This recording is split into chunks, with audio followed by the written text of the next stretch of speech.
Elian Foster didn't expect to be standing between a screaming man and a woman in 6-inch heels at 8 in the morning, especially not with his 5-year-old daughter clinging to his leg. "You need to back off," Elian said, his voice calm but sharp, shielding the woman in the sleek black suit behind him. "You're done yelling at her." The man, red-faced and panting, looked at Elian like he was insane. "Do you know who she is?" "No," Elian said without looking back. "And I don't care. You don't talk to anyone like that." The man scoffed, adjusted his tie, and stormed off muttering something about out-of-line nobodies. Elian exhaled, finally turning around to face the woman he just defended. She looked like she belonged on a magazine cover, flawless makeup, high cheekbones, and the kind of confidence that didn't need announcing. Except right now, her lips were trembling slightly, like she was holding back more than just words. "Are you okay?" he asked. "I'm fine," she said, brushing invisible dust off her blazer. "I thank you. That guy was out of line." Elian nodded, then looked down at his daughter. "Evie, can you say hi?" Evie peeked from behind his leg, her brown curls bouncing. "Hi," the woman crouched down, smiling warmly. "Hi, Evie." "I'm Elara," Evie giggled. "Your name starts with E too." Elara stood again, clearing her throat. "I'm sorry for that scene. You didn't have to step in." "I wasn't going to stand there while he barked at you like that," Elian said, rubbing the back of his neck. "People think yelling makes them powerful." She tilted her head, studying him. "What's your name?" "Elian Foster. I work maintenance at the school across the street." Elara blinked. "You're not a parent at the daycare." "No, I just walk her there every morning before my shift." He nodded toward the building down the block. "We were late today. Evie wouldn't let go of her stuffed raccoon." Evie held it up proudly. Elara laughed, a soft, genuine sound that made Elian's chest tighten for some reason he couldn't explain. "Well, thank you again, Elian Foster," she said, her voice lighter now. "You saved me from having to call security." He shrugged. "Just doing what anyone should do." But the way she looked at him, he knew not everyone would have done what he did. He figured that was the end of it. Just a weird morning, a stranger, some yelling, and a story to tell Evie's kindergarten teacher. But a week later, when he was exiting the school into the early spring air, there she was, leaning against a sleek black car, sunglasses in hand, heels just as tall as before. "Hey," Elara called out, walking toward him. "You're not going to pretend you don't know me now, are you?" He blinked. "Elara, hi, everything okay? I was hoping to run into you. I figured out where you work. Hope that's not creepy." He laughed nervously, "A little, but go on. I wanted to say thank you again, properly." She handed him a crisp white envelope. "This is for you and Evie." He opened it and immediately frowned. Inside was a check for $5,000. "No, I can't take this." "You can," she said firmly. "And you should." "Elara, I didn't do that for money." "I know," she said, stepping closer. "That's why I trust you with it." He looked at her for a beat, then folded the check and pushed it back into her hand. "If you want to thank me, have coffee with me." She blinked. "Coffee? I can't take your money, but coffee I can afford." Her lips twitched. "All right. Coffee it is." They met at a small cafe 2 blocks from the school the next morning. Elian wore his cleanest flannel shirt, and Elara, to his surprise, was dressed down to just jeans and a white tee, her hair tied back in a messy ponytail. "You look normal," he said as she sat. She arched a brow. "Thanks.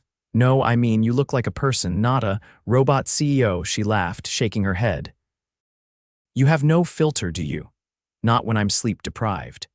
They talked about Evie, about her company, which turned out to be a tech firm that had just gone public, about how Elian dropped out of college when his girlfriend got pregnant and raised Evie on his own after she left 6 months later. "I don't regret any of it," he said, stirring his coffee. "Evie's the best thing that's ever happened to me." Elara leaned forward. "You're a good dad." He looked up at her, surprised by the softness in her voice. "You don't even know me," he said. "I know enough." The coffee turned into breakfast that Saturday, then a lunch the next week, then a dinner on a Friday night where she wore a navy dress and he wore the blazer he hadn't touched since his cousin's wedding. Evie stayed with a neighbor who owed Elian a favor. "You clean up well," Elara teased when she saw him at the restaurant. "I had to Google how to iron this thing." She laughed, but her eyes lingered on his face longer than they had before. "You really don't know how unusual you are, do you?" He didn't answer. He was too busy watching the way the candlelight reflected off her cheekbones. 3 weeks after the dinner, Elara showed up at the school with 2 tickets in her hand. "Elian," she said, "I want you to come to this charity gala with me. It's formal black tie." "You'll be my +1. He blinked at the gold embossed invitation. "I don't even own a tie. I'll take care of that," she said, smiling. "Just say yes." He hesitated, then nodded. "Evie's coming too," she added. "I've already arranged a babysitter for the evening." "Someone with a great background and references." He stared at her.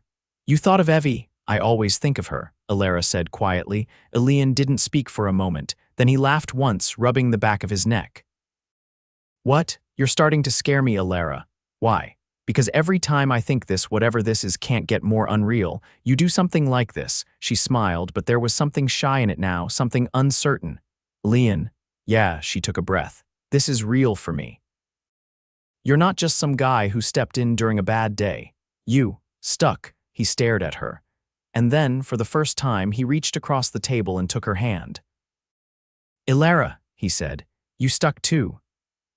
The valet opened the back door of the car, and Elian stepped onto the marble steps of the Whitmore Foundation's annual gala in a borrowed tuxedo that fit a little too snug across the shoulders.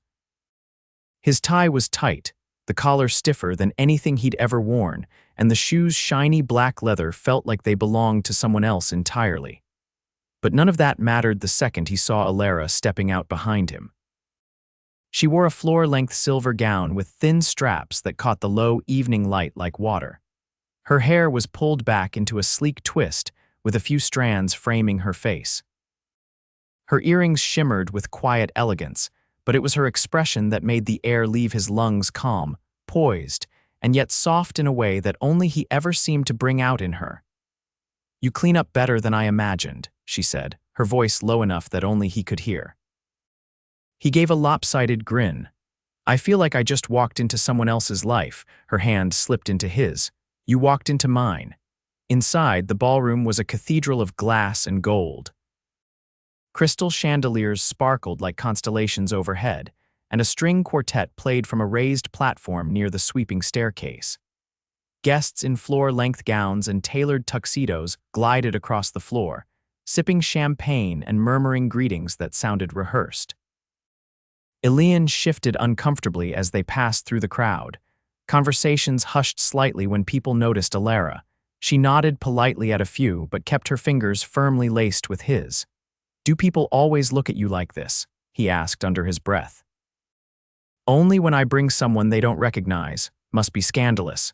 "It is," she said with a glance that held something playful. "You're the first man I've brought to one of these." He stopped walking. "What?" She squeezed his hand.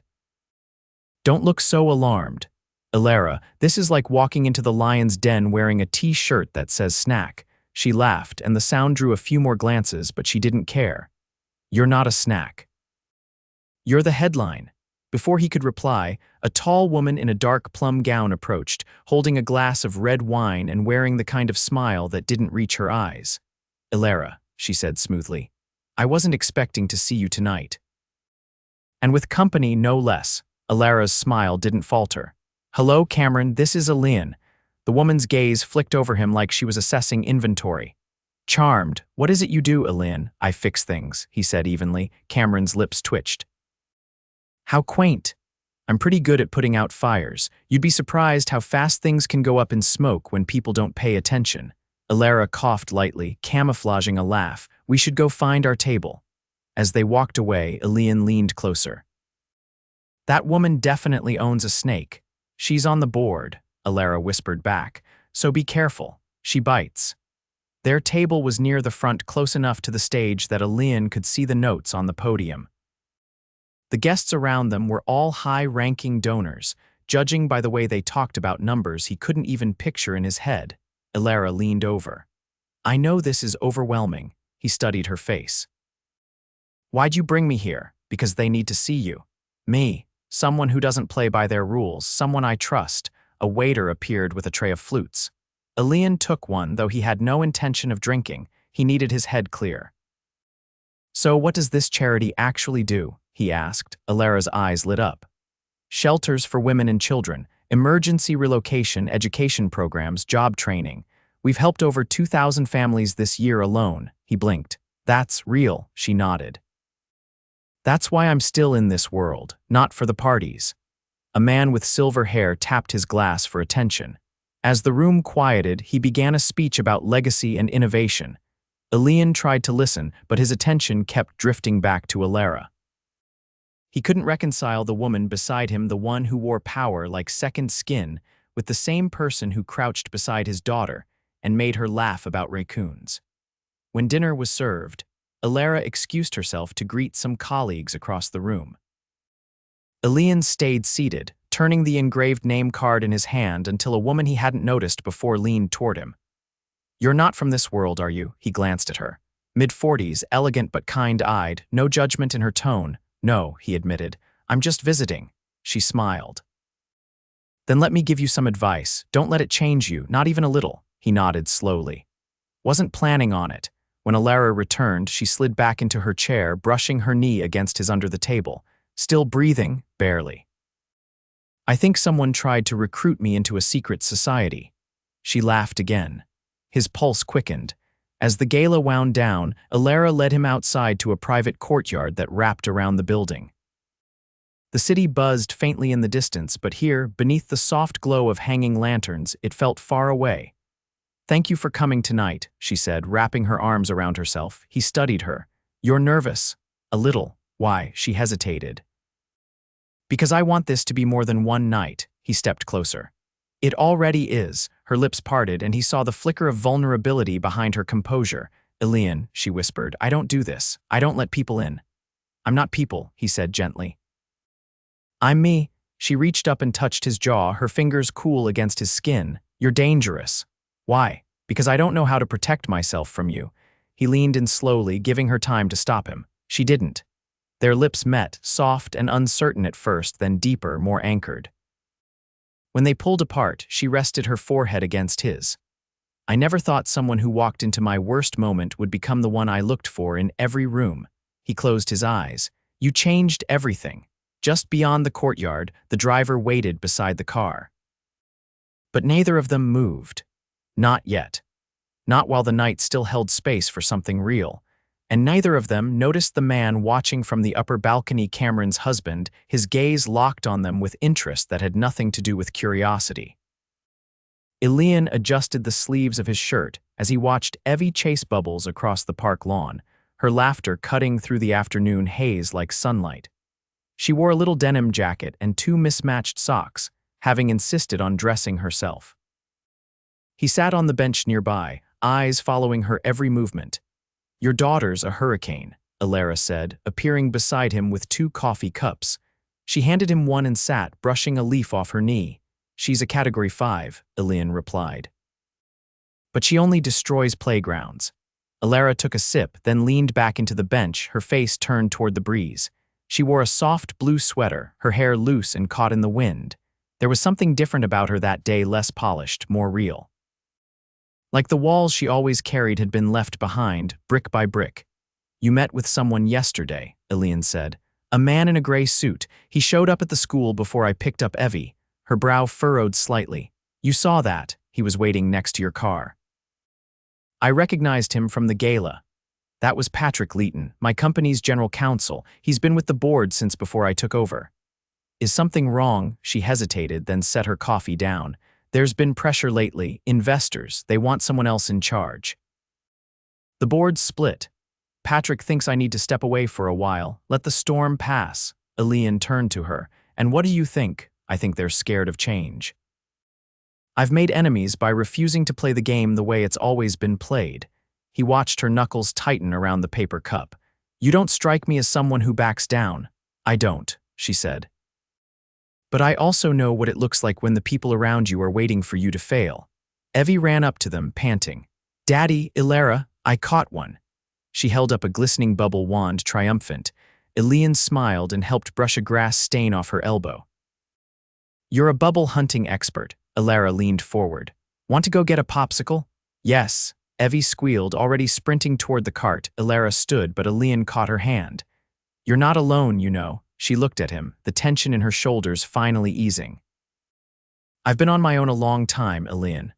Yeah, me too, but that doesn't mean we have to keep doing it that way. That evening, Elian opened his mailbox to find a thick white envelope tucked between flyers. Inside was a letter with his name written in looping ink and a document beneath it. A job offer. Not from the school, this was from Elara's company. A position in facilities management, triple what he made now, with benefits and paid leave. He stared at the paper for a long time, then called his neighbor to watch Evie for the night. He showed up at Elara's penthouse without warning, feeling like a fraud in his boots and worn jeans as the doorman hesitated before letting him up. When the elevator doors opened, Elara was standing barefoot in the middle of her living room, a glass of red wine in her hand. Her expression shifted from surprise to something unreadable when she saw him. "You sent me a job," he said, stepping inside. "I did. You think I need you to fix my life?" "No," she said softly. "I think I want you in it, but I also know what it's like to fight for everything alone. And I don't want you to have to anymore." He looked around. The view stretched across the skyline, floor-to-ceiling windows framing the city like it was hers to command.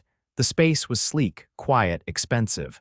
"I don't belong here," he said. She stepped closer. "Neither do I most days." He took the envelope from his jacket and laid it on the counter. "You're trying to help, I get that, but I'm not taking the job," her breath hitched.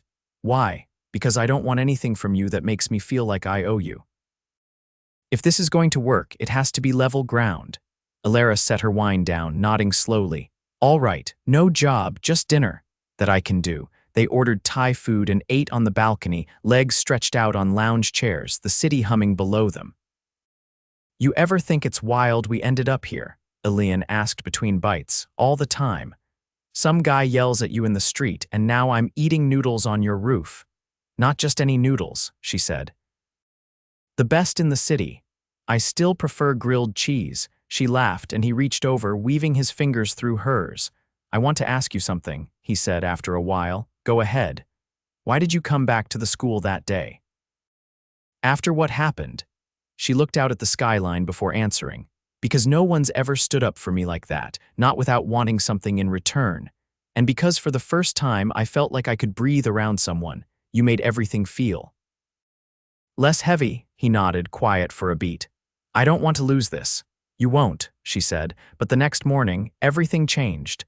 Elian was walking Evie to school when he saw a news van parked across the street.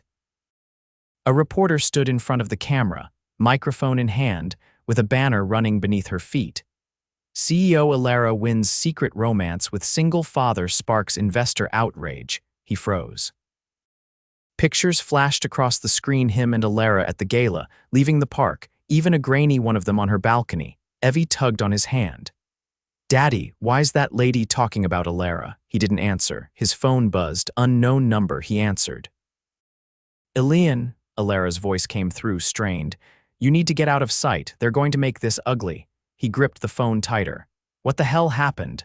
"Someone leaked the photos. Cameron's husband, he's been scheming to push me out." "This was their play. You knew this could happen." "I didn't expect it this fast. I have a daughter, Elara. I can't have strangers filming us on the sidewalk." "I know."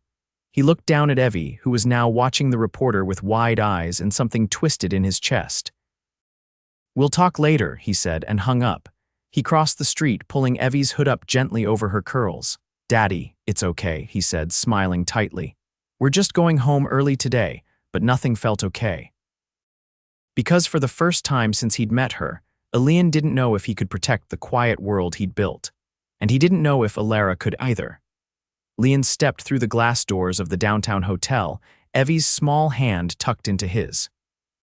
The lobby glittered with polished stone and understated luxury, far removed from their usual rhythm of school bells and sidewalk chalk. He hadn't planned on bringing his daughter with him, but the babysitter canceled last minute, and Elara insisted firmly that they both come. She met them in the atrium, not in a designer dress or heels, but in navy trousers and a loose button-down, her hair pulled into a low knot. She looked up from her phone the moment they walked in, her face unreadable. "I reserved a private suite," she said, crouching to Evie's level. "You'll have coloring books, a movie, and room service if you want waffles for dinner."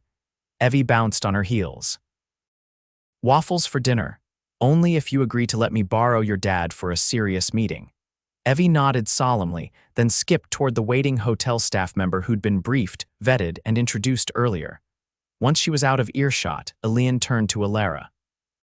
"What's this about? Come upstairs." They took the elevator in silence. At the top floor, Elara unlocked a suite with floor-to-ceiling windows and velvet-lined walls. A laptop sat open on the desk. A video call paused mid-frame. "I brought you here so you could hear it directly," she said, walking over to the screen.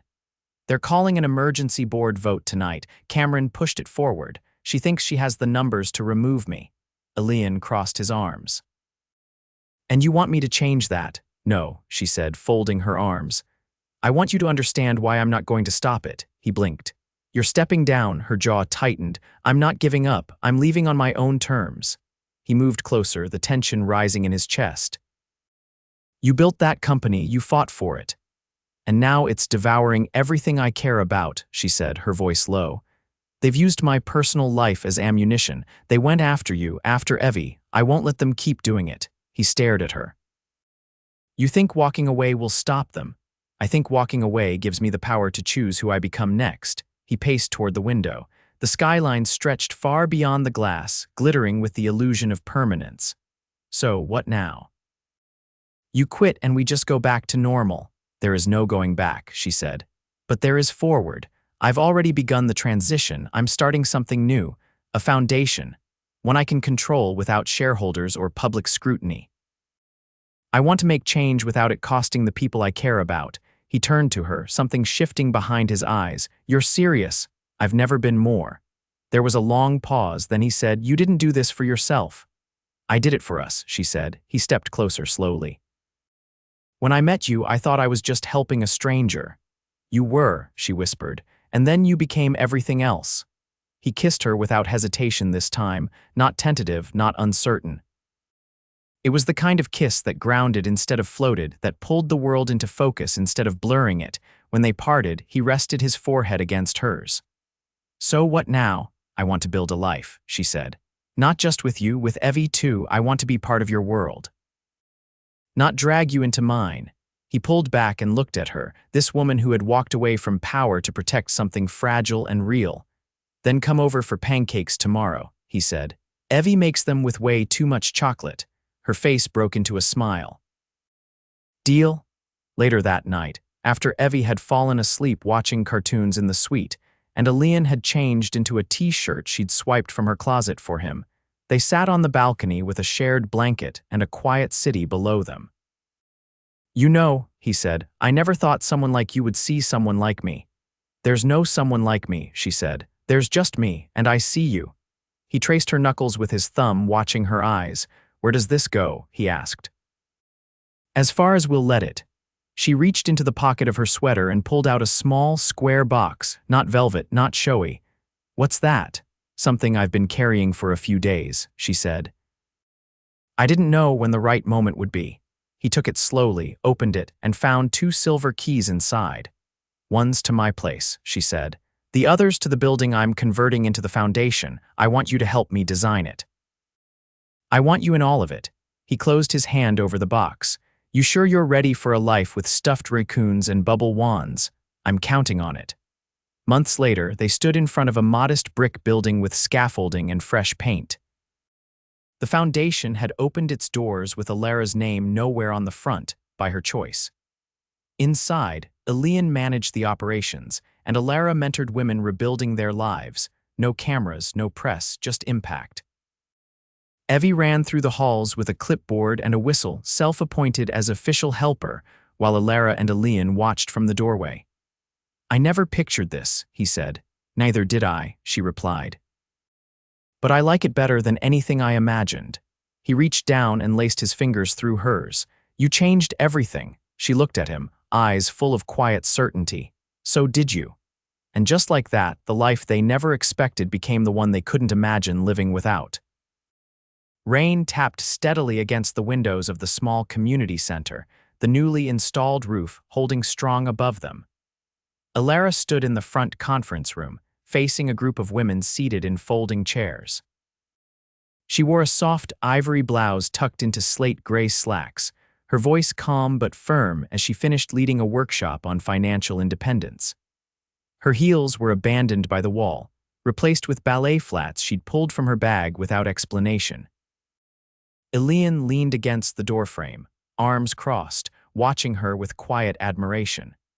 She hadn't noticed him arrive. He'd let himself in after dropping Evie at school and picking up the new security system delivery she requested.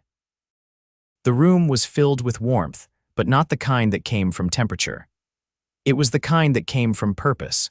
When the session ended and the women filtered out with quiet thanks and clasped binders, Elara turned and spotted him. "You're early," she said, brushing a strand of hair behind her ear. "You told me to come after 10. She glanced at the clock. "It's only 9:45, I got bored." Elara walked toward him, her expression unreadable. "You watched the whole thing, every word." "You didn't even look nervous." "I wasn't," she said. "Not this time," he tilted his head. "You used to be." "I was terrified. When I first started speaking in public, my hands would shake so badly I had to grip the podium to hide it." He stepped forward. "You were incredible," she let out a breath. "I still don't know what I'm doing half the time." "You don't have to," he said. "You just have to keep showing up. That's what they respond to." Her eyes softened. "You always say the right thing." "I just say what's true." She reached for his hand. "There's a board meeting for the foundation next week. I want you there." "Me? You're listed as director of facilities, but everyone knows you're more than that. You've been overseeing the day-to-day, coordinating the volunteers, even fixing the heating when it broke last week." "I want them to see what I see." He hesitated. "You're sure?" She nodded. "I don't want a world where I'm at the top and you're in the background. I want one where we're side by side." He touched her chin gently. "Then I'll be there." Later that afternoon, they stopped by the bakery near the school to pick up Evie's favorite cinnamon rolls. The owner, a woman in her 60s with a sharp tongue and a soft spot for Evie, winked at Elian as she handed over the box. "She's a good one," she said. "Don't mess it up." "I'm trying not to," he replied, earning a chuckle from the woman behind the counter. As they walked back through the drizzle, Elara held the box while Elian opened the umbrella over her. She didn't protest, even though she usually did. Her shoulder brushed his with every step. "You know what I've been thinking about lately?" she asked. "What?" "How different everything looked 6 months ago. I didn't believe in permanence. I didn't trust it." "You do now, I'm learning." She looked up at him. "With you, I want to," he grinned. "Good." "Because I've been thinking about something too." She raised an eyebrow. "Oh, the house next to ours went on the market. Small, but it has a yard. I thought we could get it. Knock down the fence. Let Evie run wild between the two." Her eyes widened. "You want to live next door to me?" "I want to live with you," he said. "But I figured we'd start with next door and meet in the middle." Her laughter rang out, unguarded and bright. "You're ridiculous." "I'm serious. We'd keep our space, but we'd never be apart." She looped her arm through his. "Or we could skip the drama and just pick one house." He stopped walking. "Are you saying what I think you're saying?" She turned toward him fully, umbrella forgotten as the rain began to mist around them. "I want to build a home, one we choose together. I want messy mornings and burnt toast and Evie's crayons everywhere. I want you." His mouth parted, then curved slowly. "So let's do it." They kissed beneath the gray sky, unbothered by the water catching in their hair, the raindrops sliding down their cheeks. It wasn't a dramatic declaration, it was something better. It was certain. 3 weeks later, they held a small ceremony in the community garden behind the foundation. No glitz, no photographers, just a handful of people who mattered. Elara wore a simple white dress that brushed her calves, her hair braided and pinned with tiny olive blossoms. Elian wore a navy suit he hadn't expected to ever wear again. The sleeves rolled slightly because he refused to tailor anything he might grow out of emotionally. Evie stood between them in a yellow dress, clutching a bouquet of wildflowers she'd picked herself. She took her role as love captain very seriously. When Elara said her vows, her voice didn't tremble. "When I met you, I was standing alone. You didn't just see me. You stood beside me. And now I want to spend the rest of my life standing beside you." Elian took her hands. "I never thought I'd find someone who made everything feel possible again, but you do, every single day. You and Evie are my whole world."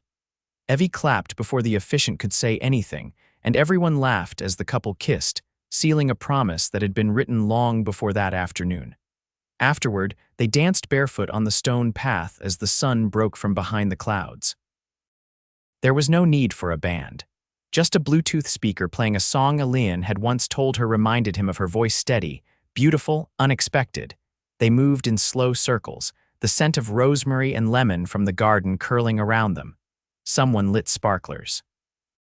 Someone else brought cupcakes. No one wanted to leave. That night, when Evie was asleep in her room in the house they now all shared, Elara stepped onto the porch where Elian stood looking up at the stars. She wrapped her arms around his waist from behind. "Happy?" she asked. He turned, pulling her close. Not even close. She blinked up at him. "I'm more than happy," he said. "I'm home." She leaned into him, heart full, eyes steady. "Then let's never leave," and they didn't. From that moment on, every morning began with soft kisses and cereal bowls, and every night ended with laughter echoing down the hallway. They built a life that wasn't perfect, but it was real and full and entirely theirs. And that was more than enough.